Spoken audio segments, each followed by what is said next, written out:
Good morning, my beautiful babes and babettes. I am your resident active advocate, and this is the first and only, if I can help it, Disney sequel that I will be talking about. Pocahontas 2, Journey to the New World. Somewhat ironic title, and you will see why. All right, I wanted to talk about this one because it does have historical relevance, just like the previous movie did, just Pocahontas 1. It is a continuation of the story, and it has just as many inaccuracies as the first one.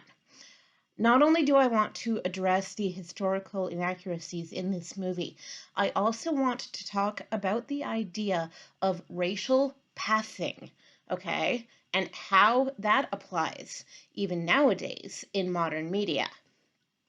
We're not talking about passing in terms of the movie Pocahontas 2, we're talking about her actual, forcible passing in historical documentation, what we know of her.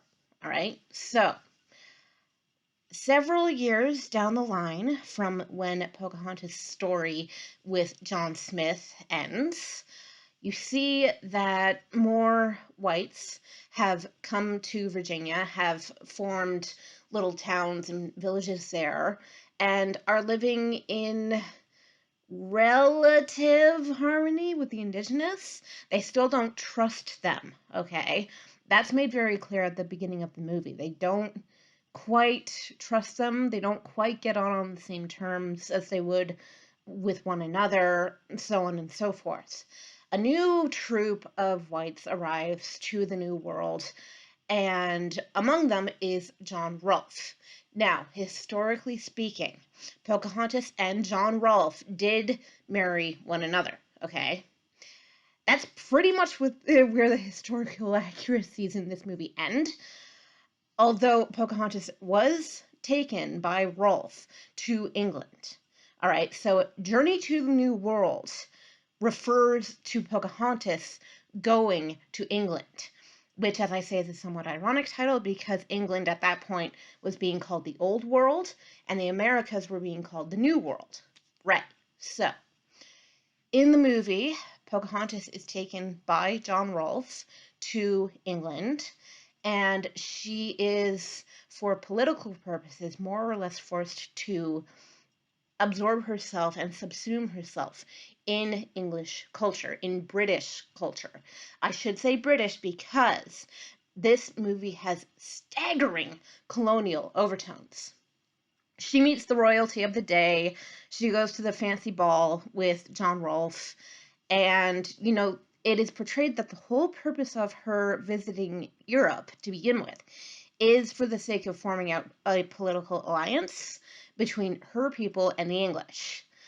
I don't know whether that aspect of the story is historically accurate, though. What I do know is that, yes, she did return to England with Rolfe, and she married him. Before she was permitted to marry him, though, she was already decently well versed in English by this point, but she was forced to convert to Christianity. She was forced to change her name to Rebecca, all right? So, two forms right there of what I would call whitewashing, and I will get back to that term later in this video. So, keep that under your hat for now, okay? Pocahontas, and I will refer to her as such throughout this video, then had 2 children by Rolfe, and because of her separation from her people, because of her separation from her home, the movie addresses absolutely none of this, by the way. She fell into a rather deep depression, but Rolfe did not allow her, at least not very often, to see their children, a son and a daughter. So Pocahontas was at one point, because Rolfe finally discerned, oh, she's having a very difficult time. She was at one point being brought back to her people, but she died on the return trip. Okay, so she never made it back to the Americas. She never made it back to Virginia. And it was not very often that she was permitted to be a mother to her own children. She had no contact with her friends, no contact with her family back home, until Rolf eventually decided, okay, what is happening here is not good for her. I'm going to bring her home and see what happens. As I say, though, unfortunately, she died on the journey home. And that was quite a blow, obviously, to her people, to her children, to Rolf even himself. There's no real evidence whether there was any actual love between the two of them. It may have been a marriage based on political alignment. It may have been a marriage based even on Rolf's own prejudices and preferences. In the movie, however, I would like to talk now about the concept of whitewashing and about the concept of passing, okay? In the movie, when she is being brought to meet the English royalty, her complexion is erased by a very heavy layer of makeup, and she is forced to racially pass. I'm going to put this in quotation marks because the idea of passing is somewhat difficult to pin down entirely. Would it have been physically possible for Pocahontas to pass? To look, that is, like a white person? Probably not, okay? She was full-blooded indigenous. It would probably not have been possible for her to do so. The expectation, however, was that she attempt to do so in order to fit in with European society, and especially with higher brow English society, where, where the aristocrats are, where the royalty especially fits in. And she would have been expected to look like a white lady, to act like a white lady, to believe, to think, and to speak like a white lady. And I say lady in terms of the actual title, not just in terms of like a higher brow way of saying woman, okay? So if she was going to be part of England's upper classes, she would have had to act the part and, as far as was possible, look the part. That would have been historically accurate. Whether she actually attended any such ball or met any such royalty, I don't know. All right? But it's a Disney movie, okay? You're going to have the fancy princess in the fancy dress going to the fancy ball. It's almost a cliche at this point. I mean, you see it with Cinderella, insta love with the prince when she attends the ball. And with Pocahontas, it was framed as a more political mission, shall we say. But this is also the first time in the movie where she realizes that, yes, she does have feelings for Rolf. And among the first times, he realizes that he has feelings for her. Again, though, this is Disney. Not only do they whitewash, but they erase histories. And that was not how it happened. Their relationship does not seem like a very stable one to me, and especially if he did not allow her to see her own children. Probably for the sake of making them more English, culturally speaking, shall we say. In terms of bringing this concept of whitewashing or passing up into modern media, I would like to make the point first that this concept has not disappeared, and this concept is an intrinsic part of the hierarchy. The whole idea of, in order to be anywhere near us, you must look like us, you must think like us, you must speak like us. Lottie frickin' do. You've heard me discuss this with the whole idea of the hierarchy, and the people at the top determine who gets in or who doesn't, in this case, based on their own traits. Based on, say, this, because I am full-blooded white, as the paragon of what fits in and what does not. I'm speaking from the perspective of my own race here. Okay? There are a lot of ways in which I do fit in with the hierarchy. There are a lot of ways in which I don't, because disability, by the way, also has this trend of passing versus not.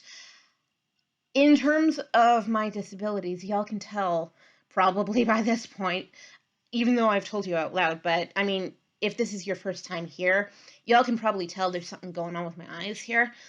For any first-time viewers, I'm blind in my left eye, and I can't see very well out of my right either. And you can tell that they wander. I can't control that. Whatever. It's just what they do. They're off in their own little world, and I'm okay with that. But it makes it difficult for me to, quote, pass as an abled person, or a non-disabled person, rather. The question is, should I have to? And should I want to? Okay? In terms of indigeneity, and in terms of just racial hierarchy in general, there are two cases, both of whom are musicians, that I would like to bring up. My favorite and second favorite musicians are both half white, okay? One, Mr. Jeremy Dutcher, has one indigenous parent, his mother, and one white parent, his father. My second favorite musician, Mr. Michael Pennyman, also known as Mika. Don't judge me, it's a teenage guilty pleasure. And if y'all don't know who he is, Mika, look up his song Grace Kelly, you will know exactly who he is the second you hear it. Mr. Mika has one Lebanese parent, his mother, and one white parent, his father.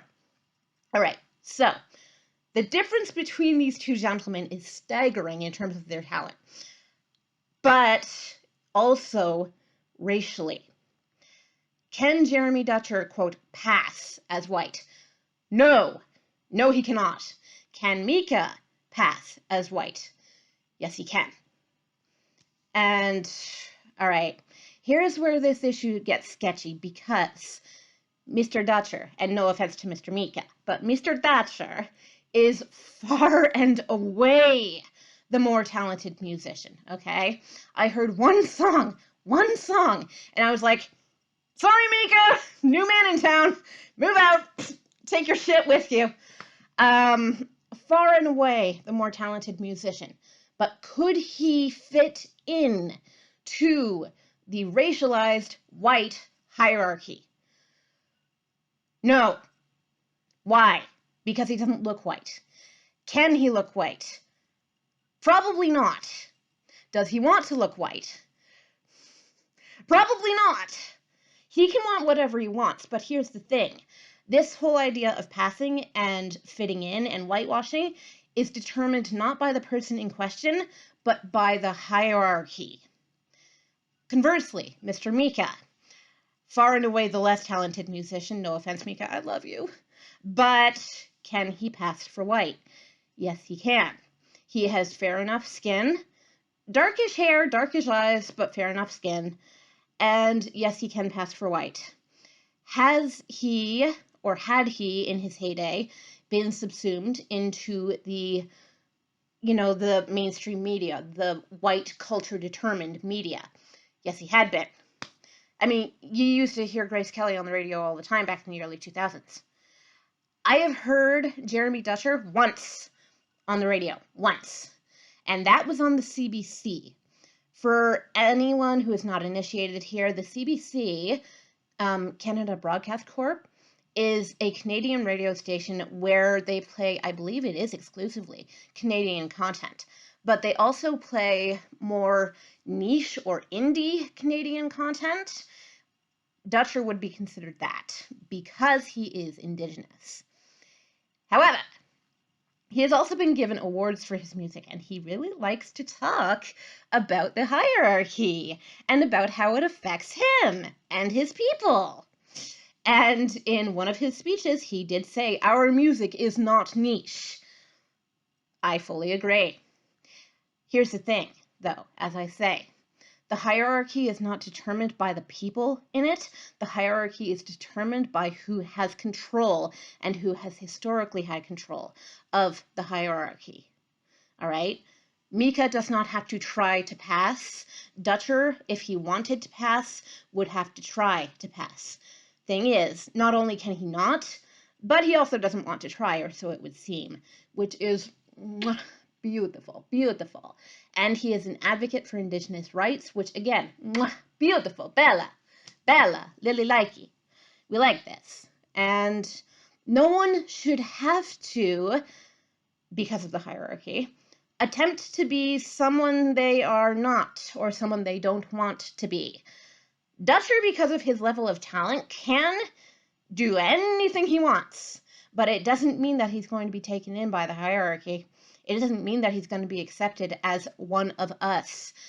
No matter how talented you are, no matter how distinguished you are, no matter how beautiful or wonderful or how good and virtuous a person you are, the hierarchy determines who gets to be one of us.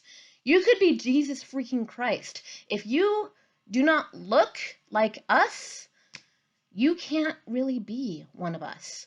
There are, as I have stated before in these videos, more or less 4 layers of the hierarchy. Us, like us, not us, and them.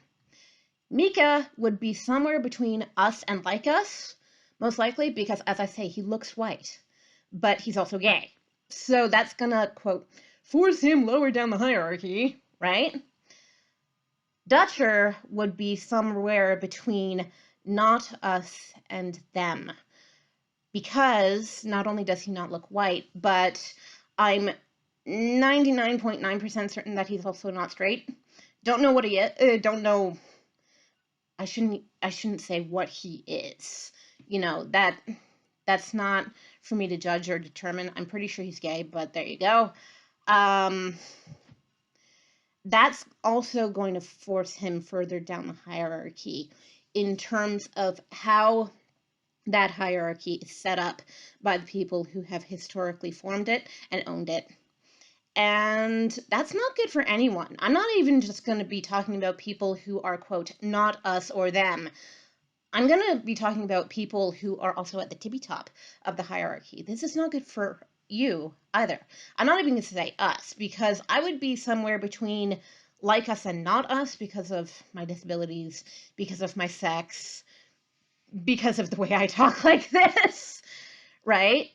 Pocahontas, getting back to that, would have been not us. She would have been solidly not us. I don't think she would have been able to rise any further than that. And you can see that in what little historical information we have about this woman, because, as I say, she was more or less forced into a more or less loveless marriage, and she wasn't even allowed to see her own children.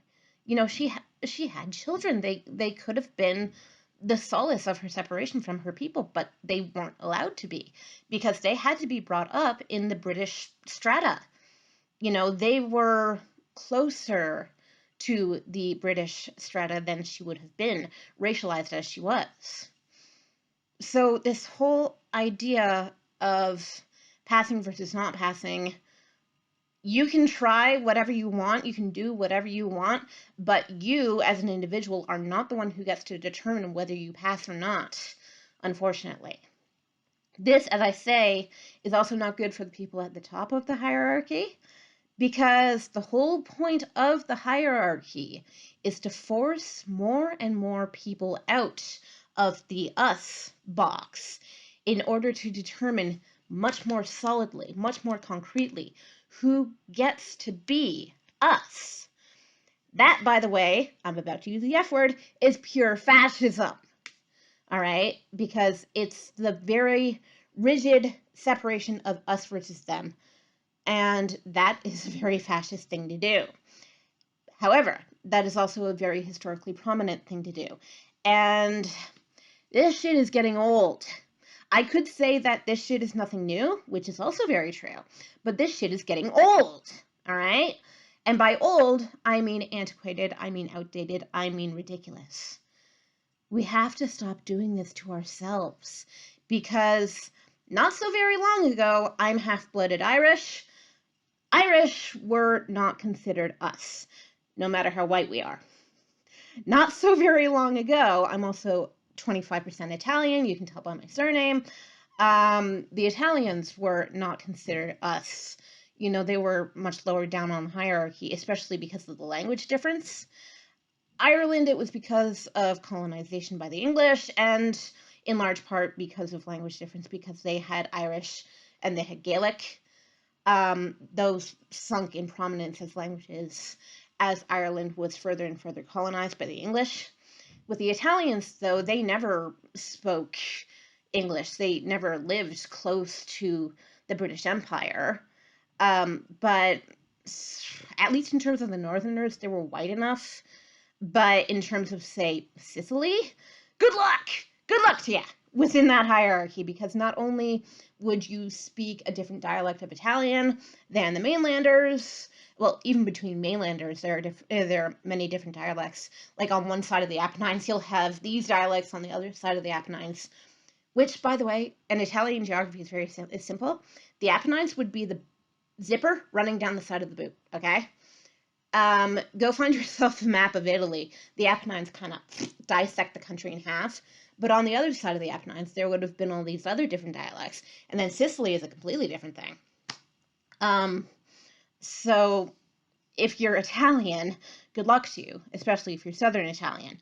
But as more and more people have been forced out of the hierarchy based on skin tone, based on racial, cultural, religious, linguistic differences, as the world gets bigger, we attempt to make the hierarchy smaller.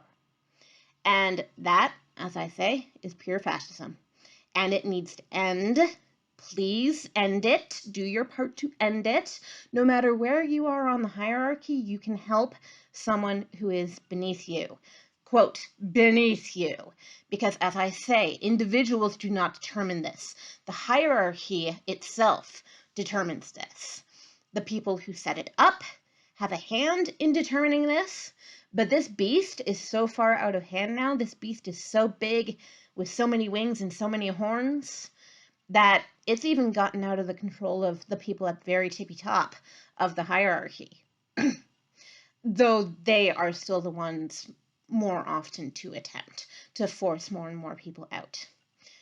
So in getting back to Pocahontas, you can see how the system has not changed at all. It's only expanded and grown more wings and more horns as the world itself has expanded, and we have become more and more aware of one another. Globalism, however, is a very good thing, because if we can see our commonalities and our differences and respect both, we can shed the hierarchy. But we can't do it as individuals. We have to do this as a collective. Everyone needs to work together. Where do we all fit in terms of our native talents? Where do we all fit in terms of what we want? Everyone wants togetherness. Everyone wants to be part of the in-group. Why not make everything the in-group? You know, there should be no in, there should be no out, as far as I can see. You know, it's ridiculous that we should still have this structure going on. And Pocahontas 2, A Journey to a New World, is a prime example of how the hierarchy has been influenced by history and has influenced history. This is a symbiotic relationship. So, for as much as I'm not fond of either of these movies, I would say go and watch them. But as I said yesterday, if you want a much more historically accurate portrayal of white versus indigenous relationships, in North America at least, go find the movie Where the Spirit Lives, okay? As I say, parts of this, at least, if not the whole of it, should be on YouTube. I forgot to say yesterday, however, this movie is not for the faint of heart, okay? It portrays many different kinds of abuse. If you're an adult, you can think of one other kind of abuse that I did not mention yesterday. I had mentioned verbal, psychological, and physical abuse. What's the fourth one? Think for yourself, okay, before watching this. Don't go in with expectations of anything good happening, because it rarely does. It's not a very nice, capital N, movie, okay? Not for the faint of heart. Do not go into it expecting anything good, because you're not going to get it. However, go in expecting to be more illuminated on what has happened in history and the reasons why this should not be repeated, the reasons why this should not be perpetuated, will become to you self-evident. All right, so that is my video on Pocahontas and the racial hierarchy and whitewashing or passing, quotation marks. And tomorrow, I'm not entirely sure what we're going to be talking about. I didn't know what we were going to be talking about today, but here we are. Huzzah! All right, I will see y'all beautiful people tomorrow, and thank you for your attention and participation. Have a lovely, wonderful day, and it's quiet over my head. Yay! They're not done, though, but I don't know where they are. So I thought I'd get this out of the way before the roofers came. Huzzah! All right, fare thee well. Mwah. Bye!